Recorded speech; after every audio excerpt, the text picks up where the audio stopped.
Hi, Derek Whittaker from Blue Sky Factory.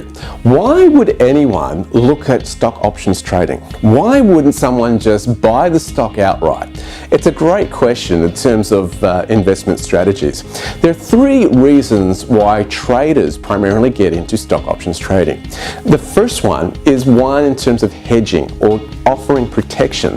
And as I mentioned before, trading options was all designed in terms of offering some sort of metaphoric insurance, or hedging as they call it in the industry, to offer protection for a trader to reduce the risk if things went wrong. It's kind of like, buying an insurance. So let's say a particular stock has gone to $30, all right?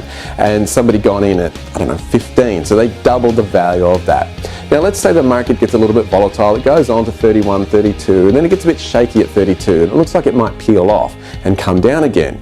Well, a trader might go, right, well, I want to lock in $30 profit and buy a particular option called a put and lock in that $30 profit, so that even if the market goes down, the stock goes down to $5, 50 cents, or even goes bankrupt, they've locked it in at $30 and will be paid $30. It's very, very cool in terms of that kind of strategy that it's offered, that it's there.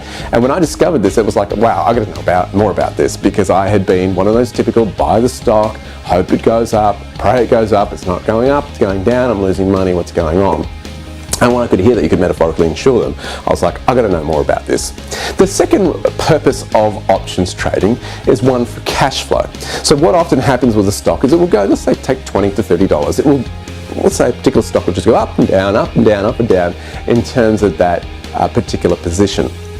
And most accumulator type traders just hold on to it, hoping it'll go up, watch it go up and down. They might do that for 2, 3, 4 years and not really go anywhere. Well, some traders will look at that and try to get cash flow out of the position. And every month, place a position where cash flow is coming in, so that while most are sitting there going, watching it go up and down, up and down, up and down, they know that they're getting some sort of cash flow in from that position, and that is helping in terms of the growth of that account. All right, so while most are sitting on it, they want to kind of like renting it out. Like a landlord has a house and the market may go up and down in terms of the value of the house. If they've got a tenant in that house, they're still getting rent and cash flow from it, and getting that regardless of what the market is doing. That's kind of the same concept. We call that strategy, they call that a kind of a covered call type concept. And then there's one that people want to do options for. The third reason is leverage. Now leverage is an interesting one. Leverage is like, I want to really extend this as much as I can. So let me give you this example. Let's say that there is a property on the market, all right? You go on holidays and you see this beautiful, beautiful farm. And you go, you know what, I reckon that this farm might be worth double of what it is currently in the next 10 years. So let's say it's worth $1 million or so. A farmer has had a few tough years, is looking for an exit strategy, and finally woken up, the kids aren't taking that farm over. Needs an injection of cash into their business. You're looking at that farm going, I see the potential in the next 10 years that this could be a great golf course.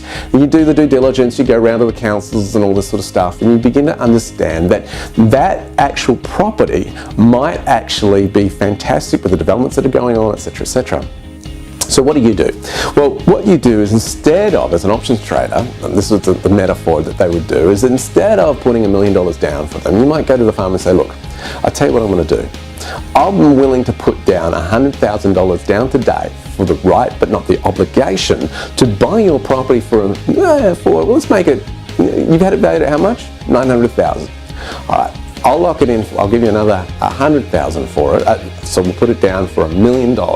So I have the right but not the obligation to buy this property for $1 million over the next 10 years. But I also want in that contract the ability to on-sell it to someone else if I want to.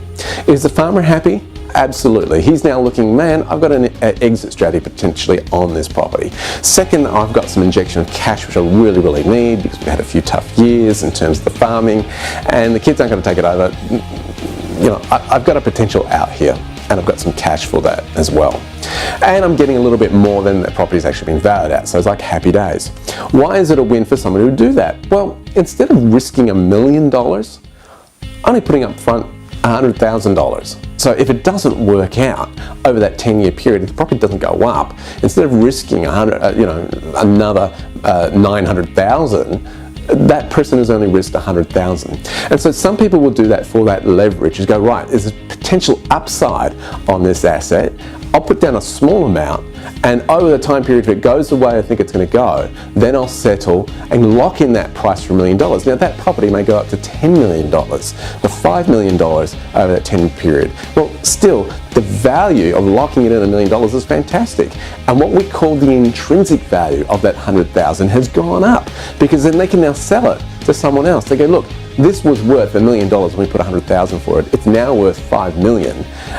So we'd like to sell this to you. You can have it for, I don't know, 200, 250,000, which is cheap on chips in terms of that, for the right to do that. They can on-sell it. The intrinsic value has gone up. So that's kind of how it works. The three reasons of options is it gives you, one, that hedging or protection potentially for a trader if they're doing that kind of strategy. Others are doing it for the reason of cash flow. They want that monthly income, etc.